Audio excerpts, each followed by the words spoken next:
efectivamente, y para comenzar, digamos, y ponernos un poco en la situación que tiene que ver el tema de esta mañana, podemos abrir todas nuestras Biblias y leer Juan 17, 21.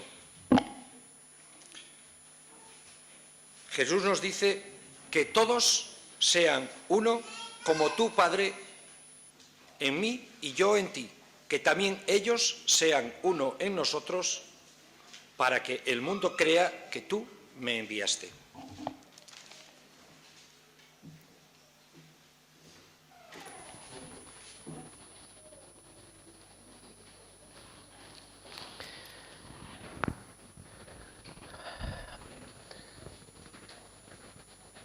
Bueno, para mí es un privilegio y un placer estar en esta casa, en este lugar. Agradezco la presentación de vuestro anciano y una alegría el ver las caras que desde aquí se divisan, caras que nos unen pues tiempo de estar juntos y recuerdos de experiencias que a nosotros nos enriquecieron mucho.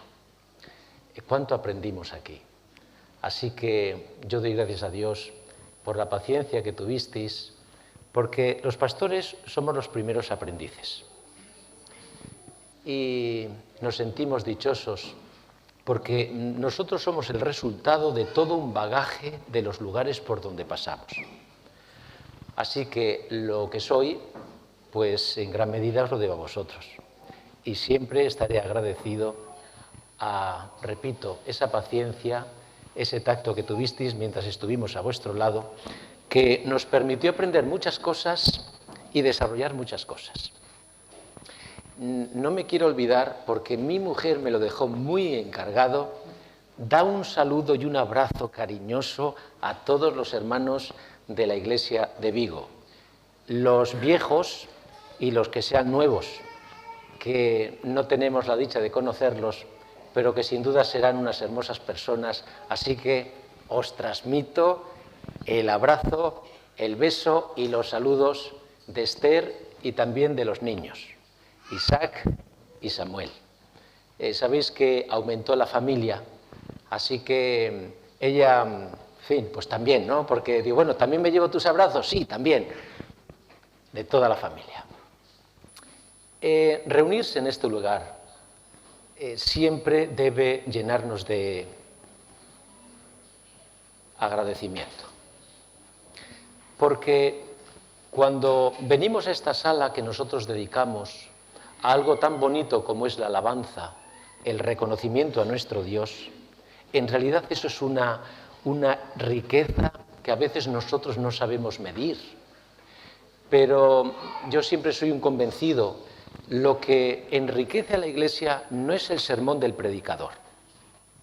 Pobrecito de mí, si dependieseis del mensaje que yo os voy a dar.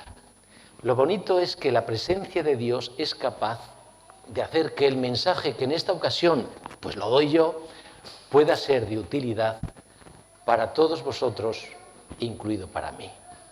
Así que yo le pido al Señor que Él me ayude y que Él nos bendiga a cada uno para que podamos sentir su presencia y cuando salgamos de este lugar, que nos llevemos esa semilla que Dios siempre sabe poner en el corazón de cada uno y que nos permite todavía mirar al presente y al futuro con fuerza, con ilusión. Agradezco el programa de esta mañana, tanto la escuela sabática como el sermoncito, la historia de los niños, que yo siempre digo, qué aleccionadora que es, qué bien nos viene a los mayores. Qué bonito es saber que los pecados que cometemos, los fallos que torpemente hacemos un día y otro día, el Señor siempre tiene ese remedio que nos descarga y nos permite pesar menos. Ya sabéis que es verdad que cuando uno es joven quiere pesar más porque dice quiero ser mayor, pero cuando uno tiene cierta edad se pone la báscula y siempre quiere pesar menos. Bueno, pues cuando el Señor nos limpia de los pecados, nos libera y pesamos menos. Y podemos vivir la vida difícil que nos toca de otra manera, mejor. Hoy concluimos una semana de oración. Y en realidad, ¿qué es una semana de oración? Pues es un tiempo de reflexión. Y como es una semana de oración sobre la familia, es un tiempo que debemos dedicar a reflexionar sobre la familia. Fijaos que es una de las pocas cosas que todavía nos quedan del plan divino. Dios hizo un plan estupendo al principio y finalmente cuántas cosas se han estropeado de ese plan. Pero la familia todavía es una de las cosas que quedan. Se ha estudiado mucho qué pasaría con la sociedad si la familia dejase de existir. Y el problema es que los sociólogos dicen es que no concebimos otra posibilidad. Si la familia no existiese, la sociedad haría muchos siglos que habría desaparecido. Desde que entró el pecado, el enemigo ha atacado la familia como no os podéis imaginar. Y de hecho es verdad que estamos en periodos críticos. ¿Cuánto cuesta romper hoy una familia? Nada. Si os dais cuenta, familias, matrimonios muy estrechos, muy unidos, a veces por algo que aparentemente es sin importancia, puede suponer una separación y un divorcio. Esto nos hace débiles, porque todos los estudios apuntan que la familia es lo que genera dentro del desarrollo de un niño, hasta que se hace persona adulta, las bases y los fundamentos más importantes para toda su vida. Cuando hay inestabilidad familiar, todo va dejando su huella. Y de hecho, los problemas de personalidad, las inestabilidades, son el resultado de que en la familia quizás no ha conseguido lo que necesitaba. ¿Quiénes son los que saben el valor de la familia? Los que no la tienen. Los que podemos identificar a nuestros padres y a nuestra familia. Podrá ser mejor o peor, pero aun dentro de la precariedad que podamos tener, es un tesoro incalculable. Nosotros adoptamos, sabéis, recientemente una niña, ya era mayor, nos la dieron con 10 años, y cuando llego en casa por las noches y la acompaño en la oración que hace, me llama mucho la atención, porque dentro del relato que ella dice, ella siempre dice, Jesús, te pido por los niños que no tienen familia. Ella efectivamente fue abandonada. Cuando nació ya no conoce ni a sus padres ni quién es su familia, ya la mamá la dejó en el hospital y vivió 5 años en un hospicio y 5 años en un lugar de acogida. Y cuando escucho esa oración de sus labios, me doy cuenta que hay lagunas en muchas personas que no pueden decir, yo tengo un papá y tengo una mamá, tengo unos hermanos. No lo pueden decir. ¿Y qué eres tú? Tú eres en realidad lo que es tu familia. Es tu identidad. Así que eso es lo que vamos a reflexionar en esta mañana. ¿Qué importancia concede el cielo a la familia? Fijaos que cuando Dios inicia la experiencia del hombre, ¿con qué comienza? Con la familia. Porque Dios sabía que dentro de la familia el hombre es capaz de crecer, desarrollarse y ser alguien bueno. Cuando venga el Señor, ¿qué pasará con la familia? ¿Sabéis que hay así un gran interrogante? Decir, ¿existirá la familia? ¿No existirá? ¿Seremos como...? Y yo me he preocupado de leer qué dice el espíritu de profecía sobre este ámbito. Porque hay ciertos interrogantes que unos opinan así, otros opinan así, así que yo cogí antes de venir, empecé a leer y descubrí cosas que a mí me han servido mucho y que yo quiero compartir con vosotros. Vivimos en un mundo que en realidad le hemos hecho nosotros, que es mucho más complejo de lo que nosotros podemos entender. Pero es que nosotros, las personas, somos mucho más complejas y complicadas de también lo que podemos imaginar. Fijaos que hoy podemos estar, bueno, como estamos, ¿verdad?, todos en el mismo lugar. Y sin embargo, podemos vivir en momentos diferentes. Y todo depende del momento en el que tú te encuentres, puedes sacar utilidad a las cosas de Dios o no. Por eso mi pregunta es, ¿tú en qué momento vives? Y yo me voy a explicar. ¿Sabéis que el ser humano vive dentro del tiempo en esas tres dimensiones, el pasado, el presente y el futuro? Se dice que las personas que viven ancladas en el pasado, el presente y el futuro no les importa. Las personas que viven ancladas en el presente, el pasado y el futuro no les importa. Solamente aquellos que viven mirando al futuro son capaces de analizar el presente y el pasado. Por eso la pregunta es, ¿en qué momento te encuentras tú hoy?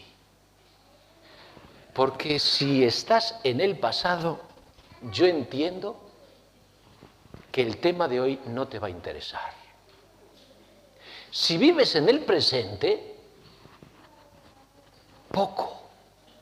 Pero si vives en el futuro, entonces sí que lo sacarás. De hecho, el tema de hoy es el tema de la unidad. Y Carlos, que lo ha leído muy bien, yo repito el texto, es la oración, la última oración que Jesús hace antes de ir a Jerusalén y morir. Y Jesús, ¿dónde vivía? Siempre mirando al futuro. Siempre mirando al futuro. Incluso en algo tan duro como fue su propio sacrificio, fijaos en qué pensaba. Que todos sean uno. Si leéis los versículos anteriores, es un contexto muy conocido.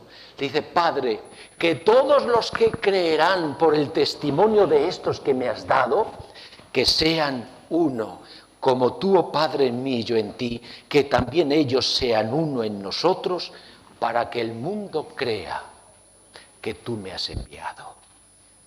¿Dónde pensaba? ¿Dónde vivía? ¿Dónde miraba Jesús? Siempre al futuro. Y pensaba justamente en ti y en mí. Y su oración era que estén juntos. Que a nivel personal vivan vidas unidas con Dios. Que a nivel familiar estén unidos a pesar de las amenazas externas de la vida. Que en la Iglesia puedan también convivir a pesar de las diferencias y de los roces propios de los defectos que todos tenemos, que vivan unidos. La unidad, Margarita lo ha dicho muy bien en el programa de escuela sabático, qué hermoso, qué delicioso es cuando las relaciones de los unos con los otros son buenas.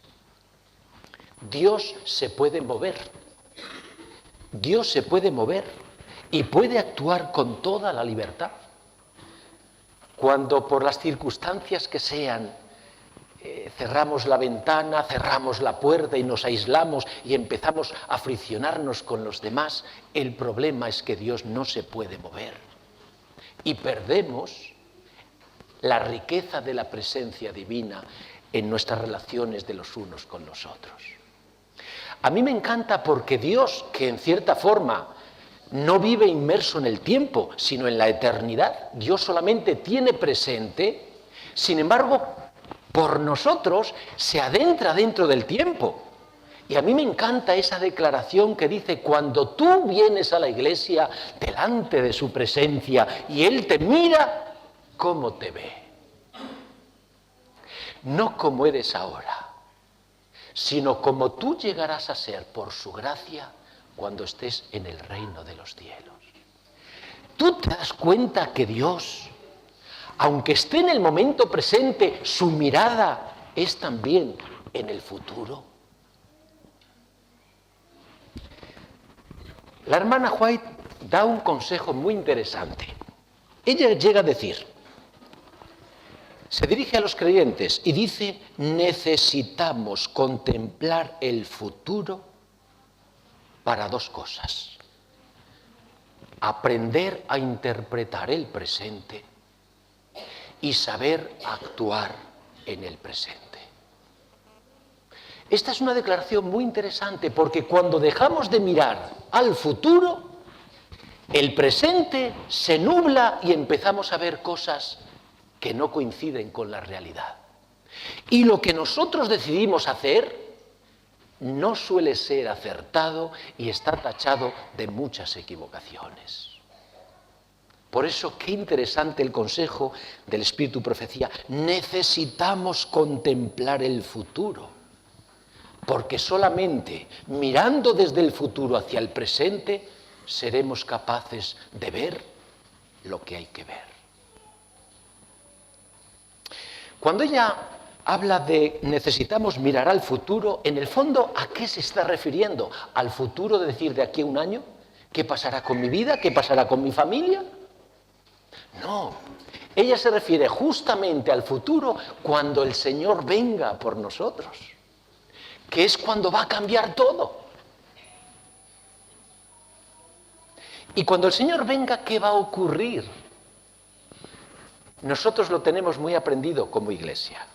Decimos, resucitan los muertos creyentes, se produce la transformación de los vivos creyentes, se produce la traslación con el Señor hacia la Nueva Jerusalén, y luego hay un cuarto apartado que ese no lo vamos a mencionar por lo triste que es. Yo quisiera mirar hacia el futuro en un aspecto que yo tenía una laguna, a lo mejor vosotros no, y ya estáis informados, y a lo mejor lo que os cuente es solamente repetir lo que ya sabéis, pero aunque sea así, nos hace bien. ¿Qué ocurre entre resurrección, transformación, por un lado, y la traslación? ¿Sabéis? Yo la idea que tenía, porque nunca me planteé otra cosa. El Señor viene, empiezan a resucitar, en una vista de ojos me transformo y todos juntos nos vamos. Y de pronto, leyendo el Espíritu de Profecía, empiezo a descubrir que no es exactamente así. Que entre la resurrección y la transformación, por un lado, y la traslación, sucede alguna cosita muy interesante. ¿Y qué es lo que sucede? Fijaos. Primera cosa, esta es una palabra un poquito rara, no sé si ni siquiera la sabré leer bien, porque a veces es trabalenguas. Se reeslabonarán las cadenas familiares. Reeslabonarán. Es decir, los eslabones, las familias, se agrupan. Y yo cuando leí eso me dije, anda, pero yo entendí, Dios es un Dios de orden. Y yo, torpe de mí, me imaginaba que cuando vamos en la traslación, vamos todos en paquete, o sea, todos juntos, ¡hala!, todos. No. El Señor lo primero que hará será unir las familias. Es algo parecido como cuando saca de Egipto al pueblo de Israel y van a entrar por el desierto para tirar. ¿Qué hace Dios? Dios dice, se organizarán por familias. Y las familias en sus campamentos tendrán este orden. Y siempre que marchen, marcharán primero la tribu de tal, después la tribu de tal. Todo en orden. Dios muestra el orden no simplemente cuando sacó de Egipto a Israel, sino cuando vayamos a la Nueva Jerusalén, con su ejército, con su pueblo, será ordenado por familias. Y yo digo, ¡qué bonito! Dios cuánta importancia concede a las familias. Cuando crea al hombre, lo primero que hace es crear la familia. Y cuando venga por nosotros y vaya y entre a esa gran ciudad donde habrá mucha gente esperarnos para recibir, Dios nos organiza por familias. Bueno, ¿y qué sucederá entonces? Primero, se reeslabonarán las cadenas familiares. Y cuando todos estamos agrupados, ¿qué? Hay más cosas. Los ángeles llevarán los niñitos a los brazos de su mamá.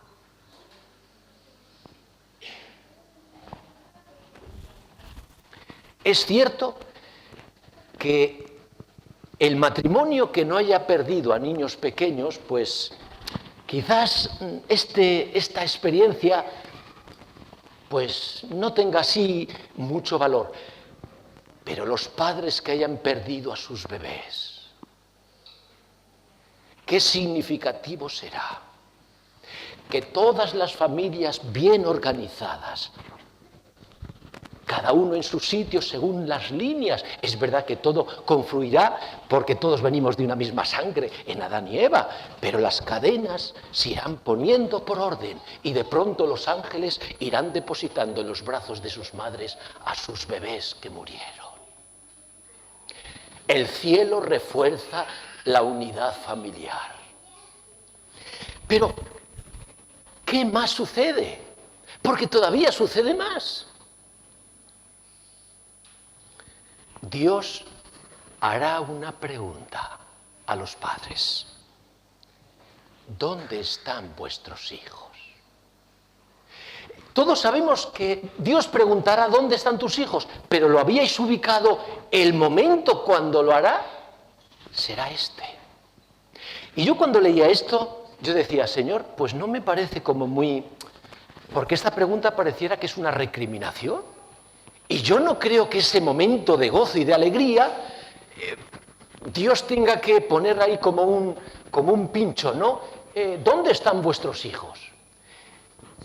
Esto es como todo. Una palabra, una frase, depende en el contexto que tú lo pongas o que tú le des, tiene un significado o tiene otro. Efectivamente, esto no es una recriminación a los padres. Es una pregunta que se hace a los padres por lo que se va a producir seguidamente. ¿Y qué se produce? El Señor cogerá a los niños primero y les colocará su corona, su manto blanco y les entregará un arpa. Dice la hermana White cuando comenta esto, con gozo inenarrable los padres verán cómo el Señor coloca en la cabeza de los niños su corona, su manto blanco y les da su arpa. Es cierto que después se lo da también a los padres, es decir, a la gente adulta. Dios pregunta dónde están tus hijos porque tiene un programa especial para ellos. ¡Qué bonito! ¿Qué sucede después? Los hijos rendirán homenaje a los padres fieles. ¡Wow! Yo cuando leía esto, los hijos, los pequeños y los adultos, es decir, todos los hijos, quiere decir todos, porque todos tenemos unos padres, los hijos rendirán homenaje a los padres fieles. Y fijaos cómo el Espíritu Profecía redacta esto. Cuando el Señor coloque las coronas de gloria a los salvos, Muchos levantarán sus coronas a la vista del universo reunido y señalando a sus padres les dirán: ellos hicieron de mí todo lo que soy mediante la gracia de Dios. Su instrucción, sus oraciones han sido bendecidas para mi salvación eterna.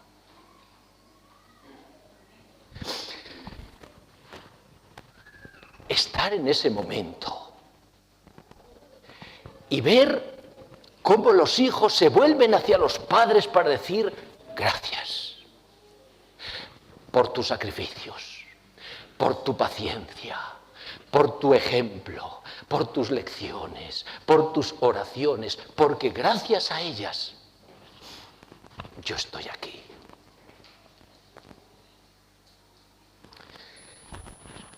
Pero no se termina todo. Aún todavía el relato inspirado continúa antes de que nos vayamos con el Señor y entremos a la Nueva Jerusalén. Todos los salvos verán el fruto de sus labores. ¿Con cuánta frecuencia los creyentes pasan al descanso con la sensación de que su vida no ha sido muy útil para los demás? ¿Qué he hecho yo? Yo no he hecho nada. Dios les hace un regalo a todos los creyentes. Les va a mostrar cuán útil ha sido su vida, muchas de ellas abnegadas en el silencio para otras personas.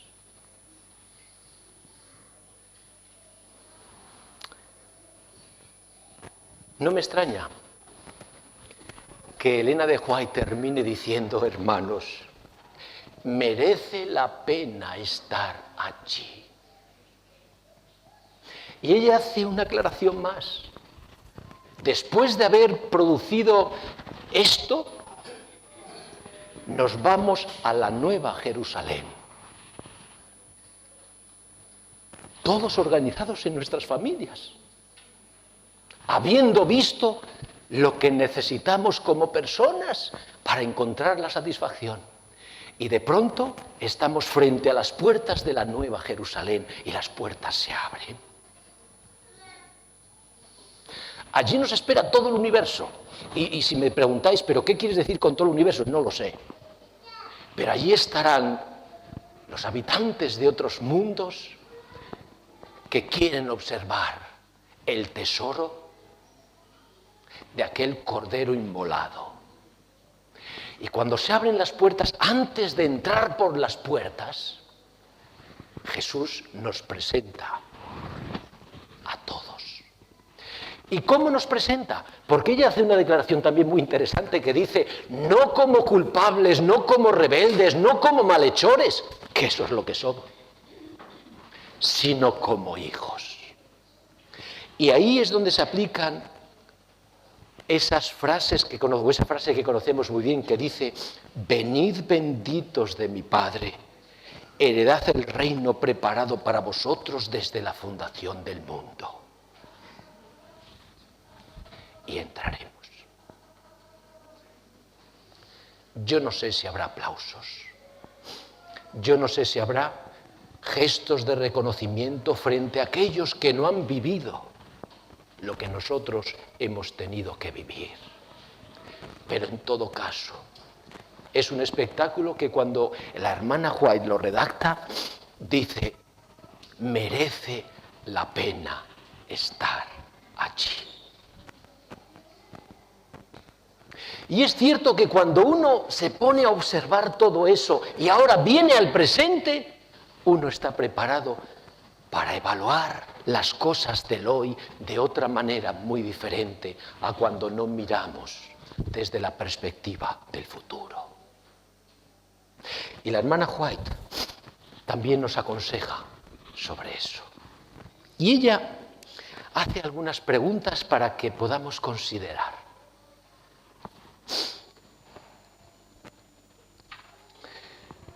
La primera es una cuestión que ella se preguntaba. ¿Nuestras familias están preparadas para hacer frente al conflicto que está delante nuestro? Ella dice, en visión el Señor me mostró en una carpa que estaba a rebosar, donde estaba todo lleno, las familias de la Iglesia. Y viendo todas las familias, el Señor me mostró, las familias todavía no están preparadas para enfrentar el conflicto final.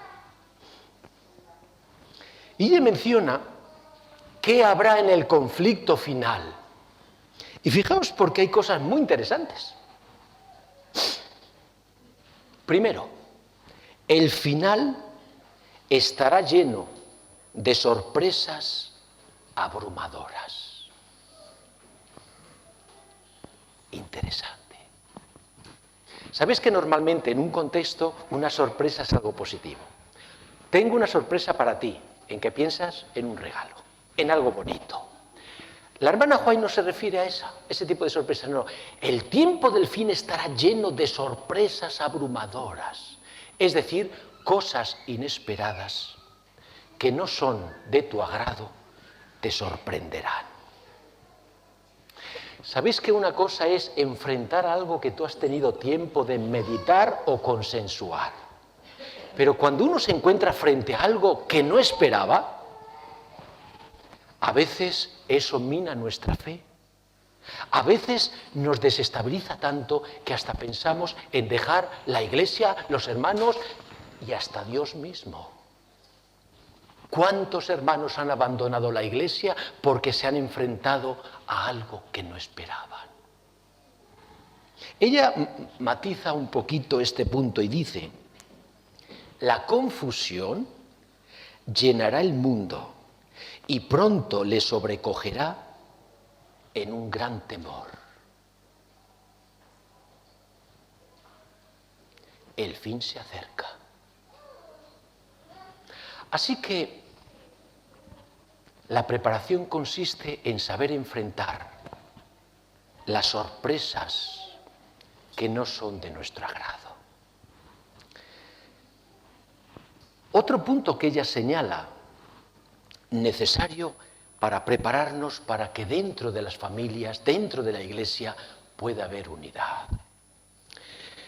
Dice, había una preocupación especial sobre mí,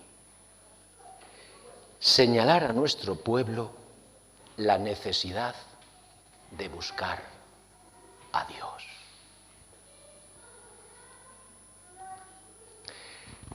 Necesitamos buscar a Dios.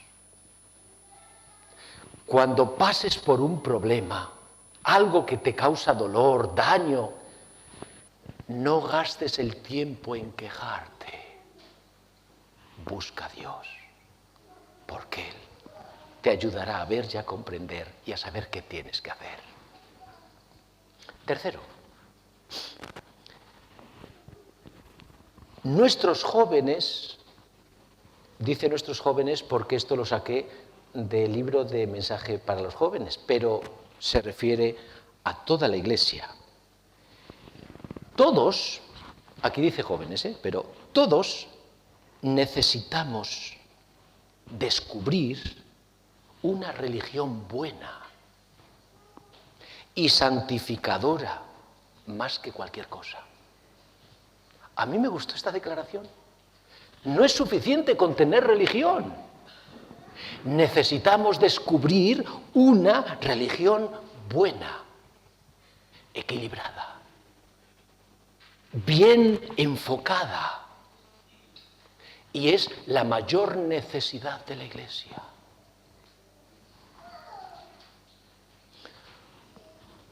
Otro consejo. Humillad vuestro corazón delante de Dios. Parece sencillo, pero ¿sabéis lo que implica humillar el corazón?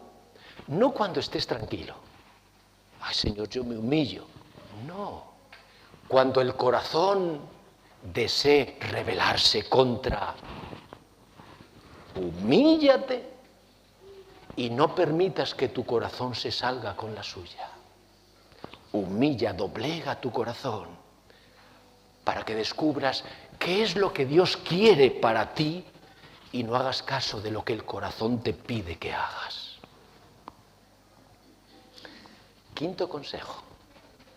Pedid luz y dirección, una conciencia sensible y un discernimiento claro para que podáis ver vuestros errores y vuestras faltas.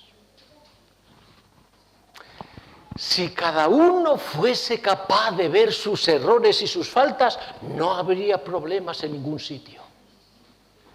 El problema es que nosotros nos hemos convertido en expertos para ver los errores de los otros, pero ciegos para descubrir cuáles son mis errores.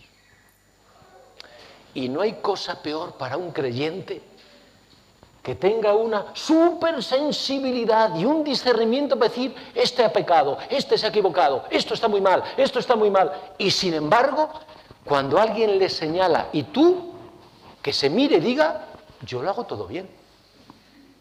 No hay cosa peor.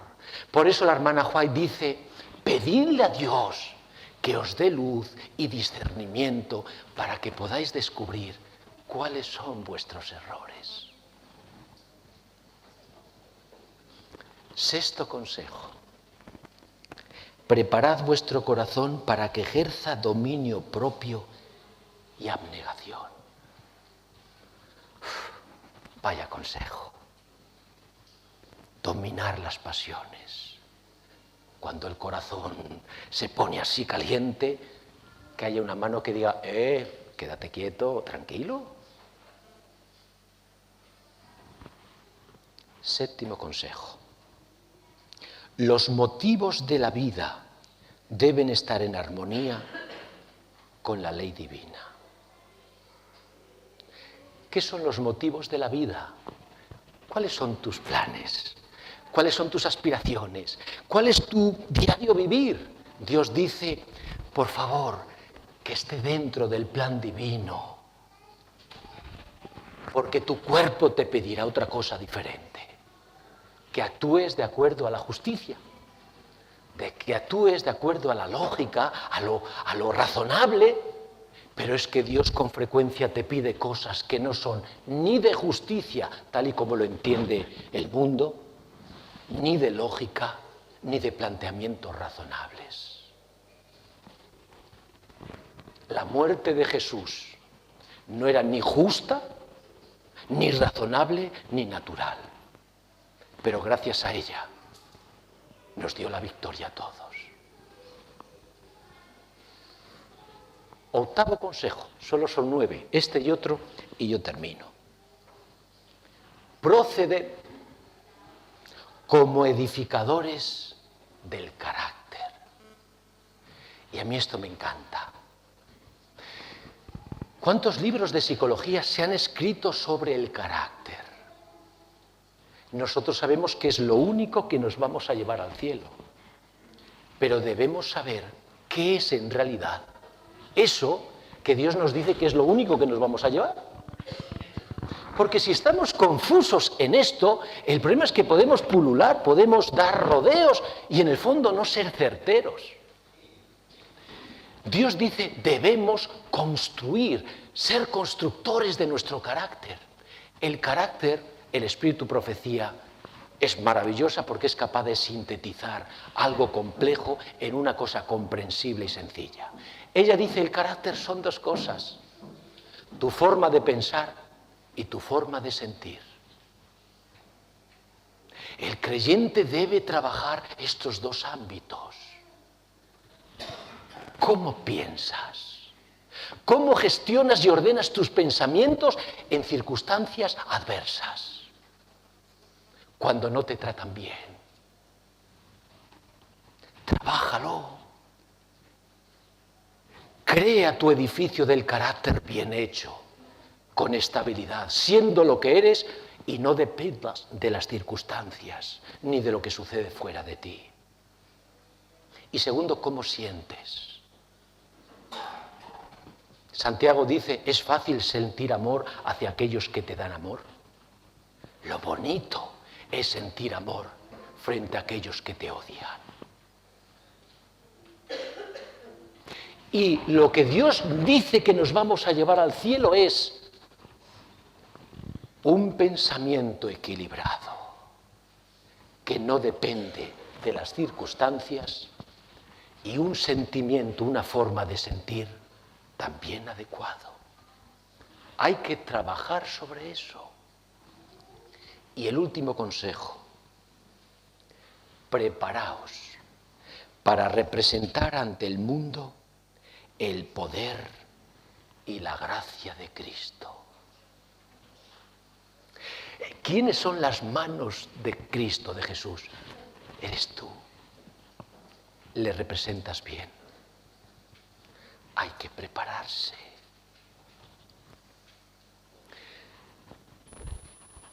Querido hermano y hermana, a veces podemos pensar que somos personas maravillosas porque hacemos cosas buenas. Mira, ha venido esta hermana o este hermano y yo le he ayudado, le he aconsejado. ¡Qué feliz me siento! Eso está bien. Pero Dios va más lejos. Cuando aparezca el conflicto, ¿qué pasará contigo? Quizás estés preparado para ayudar a un necesitado, pero cuando te ataque el enemigo, ¿también estás preparado? Para eso se necesita todas esas cualidades que el espíritu de profecía recomienda. Y termino con sus palabras. ¿Cuánta importancia da el cielo a la familia? Toda. Porque el ser humano creado por Dios fue concebido para vivir en familia. Y fuera de la familia no es posible crecer. Ojalá que nosotros demos esa misma importancia. Yo sé que de forma natural no se consigue, pero Dios me dice, lo que es imposible para el hombre es posible para Dios. Termino con las palabras del Espíritu Profecía. Ojalá todos puedan entender las señales de los tiempos y estemos preparados junto con nuestros hijos para que en el tiempo de conflicto Dios pueda ser nuestro refugio y nuestra defensa. Que Dios nos siga guardando, protegiendo y ayudando, porque vivir la vida de ahí fuera como hay que vivirla es muy difícil. Pero ánimo, Dios que conoce toda nuestra situación proveerá para que finalmente terminemos y podamos disfrutar de esa escena maravillosa cuando el Señor nos pondrá la corona, nos pondrá el manto y nos dará el arpa y nos llevará a la Nueva Jerusalén y nos presentará como sus hijos. Que así sea.